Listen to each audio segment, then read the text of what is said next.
अगर आप इंडिया में रहते हैं तो आपका दिन में कभी ना कभी टाटा ग्रुप ऑफ कंपनीज की किसी न किसी प्रोडक्ट से पाला जरूर पड़ता होगा।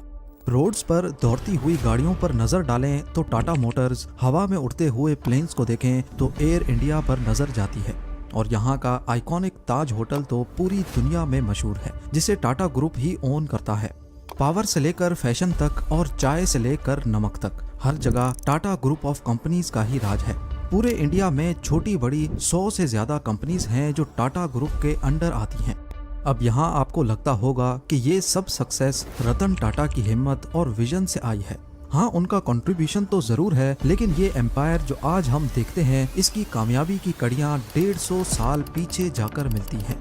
आज की इस वीडियो में हम इस कहानी को खोलेंगे और जानेंगे कि कैसे एक विजनरी ने अपने सपनों को सच कर दिखाया और टाटा ग्रुप को बनाया एक ग्लोबल पावर हाउस। नाजरीन, टाटा ग्रुप के प्रोडक्ट्स 150 से ज्यादा कंट्रीज में एक्सपोर्ट होते हैं, जबकि 100 से ज्यादा कंट्रीज में टाटा ग्रुप अपने ऑपरेशंस खुद मैनेज करता है। 2024 के एस्टिमेट्स के मुताबिक टाटा ग्रुप का कैपिटल $403 बिलियन है, जो कि इंडियन करेंसी में 33,500 अरब रुपए, जबकि पाकिस्तानी रुपीस में बात की जाए तो ये नंबर इतना बड़ा है कि पाकिस्तान के ऊपर जितना कर्जा है वो एक नहीं 2 बार उतारा जा सकता है। गाड़ियां हो या ज्वेलरी, नमक हो या पत्ती, एयरलाइन इंडस्ट्री से लेकर रियल एस्टेट सर्विस तक टाटा ग्रुप 24 से ज्यादा प्रोडक्ट्स या सर्विसेज में अपने पैर जमाए बैठा है। कामयाबी के इस सफर का आगाज रतन टाटा के दादा नहीं बल्कि परदादा जमशेदजी टाटा ने आज से 156 साल पहले सिर्फ 21,000 रुपयों से किया था। जमशेदजी अपने फादर के साथ कॉटन की ट्रेडिंग का काम करते थे और 1868 में जब वो 29 साल के थे तब उन्होंने अपनी खुद की ट्रेडिंग कंपनी की बुनियाद रखी। जो कॉटन वो बेचते थे वो ज्यादातर एक्सपोर्ट होती थी और उसमें से कुछ टेक्सटाइल मिल्स खरीद कर कपड़े की सूरत में बेचती थी। इस तरह जमशेदजी को आइडिया आया कि कॉटन सेल करने के साथ साथ वो एक टेक्सटाइल मिल भी लगा ले, लेकिन मिल लगाने के लिए बहुत ज्यादा इन्वेस्टमेंट की जरूरत थी और इतने पैसे एक नए बिजनेस में लगाना काफी रिस्की था। उस वक्त चिंचपोकली में एक ऑयल मिल काफी नुकसान में जा रही थी और अल्टीमेटली वो बैंकरप्ट हो गई, तो उन्होंने सस्ते दामों वो ऑयल मिल खरीदी और उसको कॉटन मिल में कन्वर्ट करके चलाने लगे। उस मिल को अलेक्जेंड्रा का नाम दिया गया। 2 सालों के बाद उन्होंने वो मिल जो नुकसान में जा रही थी उसको प्रॉफिट में बेचा और एक नए मैन्युफैक्चरिंग प्लांट जितने पैसे जमा कर लिए। उस वक्त बॉम्बे कॉटन की मार्केट का गढ़ था, जिसको कॉटनोपोलिस ऑफ इंडिया भी कहा जाता था। जमशेदजी का ताल्लुक खुद भी बॉम्बे से ही था, लेकिन इसके बावजूद भी उन्होंने अपनी नई कॉटन मिल बॉम्बे से 770 किलोमीटर दूर नागपुर में स्टेब्लिश की। इस नई मिल को एम्प्रेस मिल का नाम दिया गया, जिस पर बॉम्बे के लोगों ने उनको कॉटन की मार्केट से इतना दूर मिल बनाने पर बहुत ताने भी दिए। किसी को भी ये समझ नहीं आ रहा था कि जब बॉम्बे कॉटन की मार्केट का हब है तो जमशेदजी ने नागपुर में मिल क्यों स्टेब्लिश की। पर वक्त ने साबित किया कि जमशेदजी का ये फैसला बहुत अच्छा था। पहला ये कि रॉ मटेरियल यानी कि कॉटन की फसलें ज्यादातर नागपुर के करीब होती थी, जिसकी वजह से रॉ मटेरियल की सप्लाई का इनको कोई मसला नहीं होता था। दूसरा रीजन था वाटर सप्लाई। कॉटन को कपड़ा बनाने के प्रोसेस के दौरान बहुत सारा पानी चाहिए होता है और नागपुर के पास कई रिवर्स और लेक्स हैं, जिनकी वजह से पानी की सप्लाई का भी मसला नहीं था। तीसरा रीजन था मजदूरों की अवेलेबिलिटी। क्योंकि बॉम्बे जैसे शहरों में मजदूरों की डिमांड ज्यादा थी, इसी वजह से वहाँ अक्सर मजदूरों की शॉर्टेज रहती थी और शहर में कॉस्ट ऑफ लिविंग ज्यादा होने की वजह से वहाँ पर उनका रेट भी ज्यादा होता। पर नागपुर में बेरोजगारी ज्यादा होने की वजह से यहाँ रेट बहुत कम थे और अवेलेबिलिटी ज्यादा। अब क्योंकि इस एरिया में पहले कोई कॉटन मिल नहीं थी, इसी वजह से वहाँ के मजदूर ज्यादा ट्रेंड नहीं थे, उन पर बहुत मेहनत करने की जरूरत थी। जमशेदजी ने देखा कि वर्कर्स काम पर ज्यादा ध्यान नहीं देते, बात बात पर छुट्टी कर लेते हैं और ज्यादातर दिनों में ऐसा भी होता था कि 20% से ज्यादा वर्कर्स छुट्टी पर होते थे। ये बात जमशेदजी टाटा को बहुत परेशान किए रखती थी, लेकिन उन्होंने इस मसले के सॉल्यूशन के लिए आज से 150 साल पहले एक ऐसा तरीका अपनाया जो आज के मॉडर्न एरा में भी तसव्वुर करना मुश्किल दिखाई देता है। उन्होंने वर्कर्स को डांटने, उनकी सैलरीज काटने के बजाय उन्हें मजीद फैसिलिटीज देने का फैसला किया। उन्होंने एक ऐसी स्कीम इंट्रोड्यूस की कि उनकी फैक्ट्रीज के तमाम वर्कर्स को रिटायरमेंट के बाद पेंशन भी मिलेगी। उनकी मेडिकल इंश्योरेंस भी की गई और उनकी एंटरटेनमेंट के लिए स्पोर्ट्स डे और फैमिली डेज भी रखे गए। ज्यादा बेहतर परफॉर्म करने वाले वर्कर्स को सबके सामने इनाम भी दिया जाता था।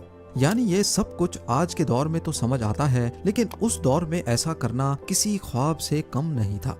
और मजे की बात यह कि उनकी ये स्कीम काम भी कर गई।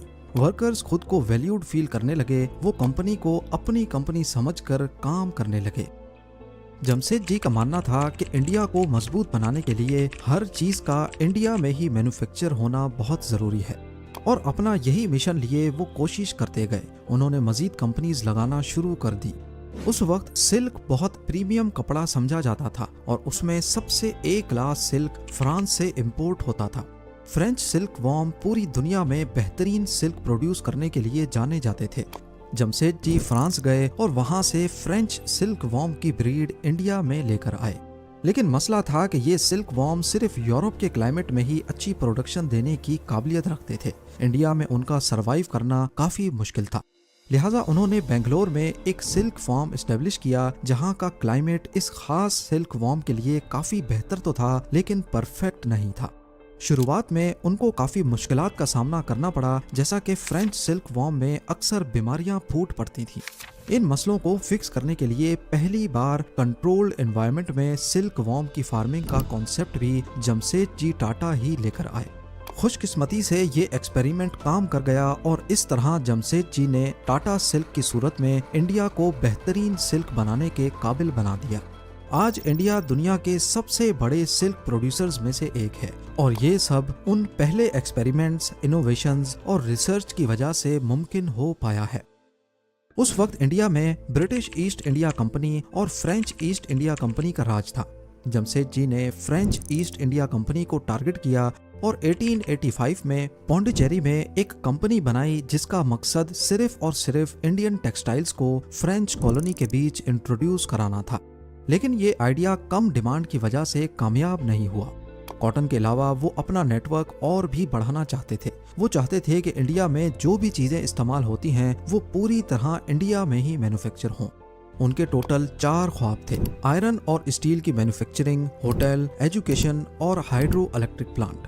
पर सिर्फ होटल ही वो ऐसा सपना था जिसको वो पूरा होते देख पाए, और ये था द ताज महल होटल, जो 1903 में कंप्लीट हुआ था। जब ताज महल होटल पहली बार खोला गया तो ये इंडिया का पहला होटल था जिसमें इलेक्ट्रिसिटी कनेक्शन था। इसके अलावा अमेरिकन फैंस, जर्मन एलिवेटर्स और टर्किश बाथ्स भी इसमें इंस्टॉल किए गए। शुरुआत में ताज महल होटल के रूम्स का रेंट सिर्फ 13 रुपए हुआ करता था, जिसमें अटैच बाथरूम भी शामिल था। ताज महल होटल खोलने के पीछे क्या वजह थी, इसके बारे में कई कहानियां मशहूर हैं। कहा जाता है कि एक बार जमशेदजी को बॉम्बे के मशहूर वॉटसन्स होटल, जिसको आज एस्प्लेनेड मेंशंस भी कहा जाता है, में जाने की परमिशन नहीं मिली, क्योंकि वो सिर्फ ब्रिटिशर्स के लिए बनाया गया था। इसी वजह से उन्होंने ताज महल होटल बनाने का फैसला किया। लेकिन इस कहानी को चार्ल्स एलन नामी एक राइटर ने झूठा करार दिया और लिखा कि जमशेदजी इतनी छोटी सी बात को दिल पे नहीं ले सकते थे, बल्कि उनको अपने शहर बॉम्बे से काफी लगाव था और वो अपने होम टाउन को एक गिफ्ट देना चाहते थे। ताज महल होटल को इस तरह से डिजाइन किया गया कि उसके हर रूम से समंदर का नजारा इस तरह दिखाई दे कि ऐसे मालूम हो कि होटल समंदर के ऊपर फ्लोट कर रहा है। उस दौर में ब्रिटिशर्स तेजी से पूरे ब्रिटिश इंडिया में रेलवे नेटवर्क बिछा रहे थे, जिसमें लगने वाला हजारों लाखों टन लोहा ब्रिटेन से इंपोर्ट किया जाता था। जमशेदजी का ख्वाब था कि वो इंडिया में ही स्टील मैन्युफैक्चर करें। इसके चलते उन्होंने पूरे भारत में स्टील बनाने के लिए आयरन रिजर्व्स को ढूंढना शुरू कर दिया। 17 साल तक ये तलाश जारी रही और बिल आखिर बंगाल में आयरन रिजर्व्स मिल गए। 1899 में वहां पर स्टील प्लांट का आगाज कर दिया गया, लेकिन बदकिस्मती से स्टील बनते हुए देखना जमशेदजी के नसीब में नहीं था। 1904 में जमशेदजी की डेथ हो गई और उनके अधूरे मिशन को आगे बढ़ाने के लिए उनके बेटे दोराबजी टाटा को मैदान में आना पड़ा। इसी मिशन को आगे बढ़ाते हुए 1907 में iron and steel company establish कर दी गई, जिसे आज टाटा स्टील के नाम से जाना जाता है। ये एशिया का सबसे पहला स्टील प्लांट था और वर्ल्ड वॉर 1 में इसी प्लांट के जरिए ब्रिटिशर्स ने अपनी स्टील्स की डिमांड को पूरा किया। दोराबजी टाटा की सरबराही में टाटा ग्रुप मजीद तेजी से तरक्की करने लगा 1910 में टाटा पावर के नाम से इंडिया की पहली हाइड्रो इलेक्ट्रिक कंपनी इस्टेब्लिश कर दी गई, जहां पर नेचुरल वाटरफॉल्स और आर्टिफिशियल लेक्स की मदद से इलेक्ट्रिसिटी जनरेट होने लगी और कई बड़ी इंडस्ट्रीज को इसी पावर प्लांट की तरफ से इलेक्ट्रिसिटी सप्लाई करना शुरू कर दी गई। उस वक्त क्योंकि साइंस पूरी दुनिया में तरक्की कर रही थी और टाटा ग्रुप इंडिया को किसी सूरत पीछे नहीं देखना चाहता था, इसीलिए उन्होंने Indian institute of science Bangalore की बुनियाद रखी ताकि साइंस और रिसर्च की फील्ड में दुनिया का मुकाबला किया जा सके। और इसी इंस्टीट्यूट ने इंडिया को अपना पहला कंप्यूटर और पहला एयरक्राफ्ट बनाने में काफी मदद भी की। टाटा ग्रुप खुद ही तरक्की नहीं कर रहा था, बल्कि वो वर्कर्स के लिए ऐसी फैसिलिटीज ला रहा था जिसे दुनिया में कोई भी और कंपनी नहीं अपना रही थी। वर्कर्स की शिफ्ट को 8 घंटे तक महदूद किया गया ताकि वो जल्दी फारिग होकर घर वापस जाएं और अपनी फैमिलीज के साथ वक्त गुजारें। और आज टाटा की ये पॉलिसी, जो आज से 100 साल पहले इंट्रोड्यूस करवाई गई थी, पूरी दुनिया में काम कर रही है। यहाँ दोराबजी टाटा की जिंदगी को भी फुल स्टॉप लग गया। 1932 में उनकी डेथ हो गई, लेकिन इन 28 सालों में उन्होंने टाटा ग्रुप को स्टील, पावर, साइंस और कई दीगर चीजों से नवाजा था। दोराबजी के बाद टाटा ग्रुप की जिम्मेदारियां उनके एक फैमिली मेंबर JRD टाटा के हाथों में आ गई। JRD टाटा एविएशन में एक्सपीरियंस रखते थे, इसीलिए कंट्रोल संभालते ही उन्होंने इरादा कर लिया कि वो इंडिया को अपनी एयरलाइन देंगे। JRD टाटा ने टाटा एयरलाइंस की बुनियाद रखी, जो किसी इनकलाब से कम नहीं था। भारत को अपनी एयरलाइन मिल चुकी थी, जिसकी पहली फ्लाइट को खुद as a pilot JRD Tata ने उड़ाया और इंडिया के फर्स्ट कमर्शियल पायलट होने का एजाज भी अपने नाम किया। लेकिन 1947 में इंडिपेंडेंस मिलने के बाद इंडिया में मौजूद काफी इंडस्ट्रीज को इंडियन सरकार ने अपने कंट्रोल में ले लिया, जिसमें टाटा एयरलाइन भी थी और इसका नाम बदलकर एयर इंडिया रख दिया गया। अब बारी थी केमिकल इंडस्ट्री की। JRD टाटा ने महसूस किया कि भारत में केमिकल इंडस्ट्रीज तो मौजूद हैं, लेकिन उनको अपने काम पूरे करने के लिए ज्यादातर इम्पोर्टेंट केमिकल्स दूसरी कंट्रीज से इम्पोर्ट करने पड़ते हैं। जैसा कि ग्लास, साबुन और सर्फ जैसे प्रोडक्ट्स बनाने के लिए कास्टिक सोडा और सोडा ऐश की जरूरत थी, मगर ये केमिकल्स इंडिया में प्रोड्यूस नहीं किए जाते थे, उनको दूसरे मुल्कों से इंपोर्ट किया जाता। इसी वजह से 1939 में टाटा केमिकल्स के नाम से एक कंपनी खोली गई, जो इंडिया के लिए तमाम केमिकल्स खुद प्रोड्यूस करती थी। इस कंपनी ने फर्टिलाइजर और दूसरे सेक्टर्स में इंडिया को ग्रो करने में काफी मदद की। उसके बाद एक बार फिर से JRD टाटा ने ट्रांसपोर्टेशन का रुख किया, ट्रक्स और इंजन्स बनाने वाली एक कंपनी की शुरुआत की, जिसे आज हम टाटा मोटर्स के नाम से जानते हैं। टाटा मोटर्स कई मॉडल्स की कार्स, ट्रक्स और दूसरी व्हीकल्स बनाता है। टाटा मोटर्स आज भी इंडिया की मोटर इंडस्ट्री में एक बड़ा नाम है और यहाँ से गाड़ियाँ साउथ अफ्रीका भी भेजी जाती हैं। उसके बाद 1960s में जब कंप्यूटर्स और टेक्नोलॉजीज की तरफ दुनिया बढ़ने लगी, तो टाटा ग्रुप भी पीछे ना रहा। उन्होंने इंडिया की सबसे पहली सॉफ्टवेयर और IT कंपनी TCS यानी टाटा कंसल्टेंसी सर्विस बना दी।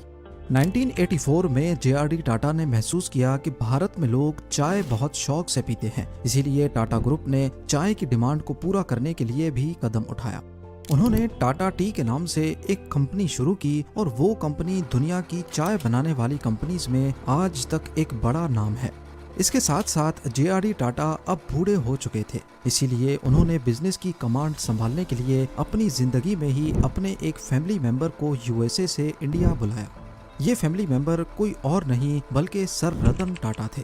शुरुआत में रतन टाटा को सिर्फ टाटा स्टील में जिम्मेदारियां दी गई और उन्होंने टाटा स्टील को लॉस से निकालकर प्रॉफिट तक ला पहुंचाया। JRD टाटा बहुत इम्प्रेस हुए और इसी वजह से उन्होंने 1991 में रतन टाटा को टाटा ग्रुप का चेयरमैन बना दिया।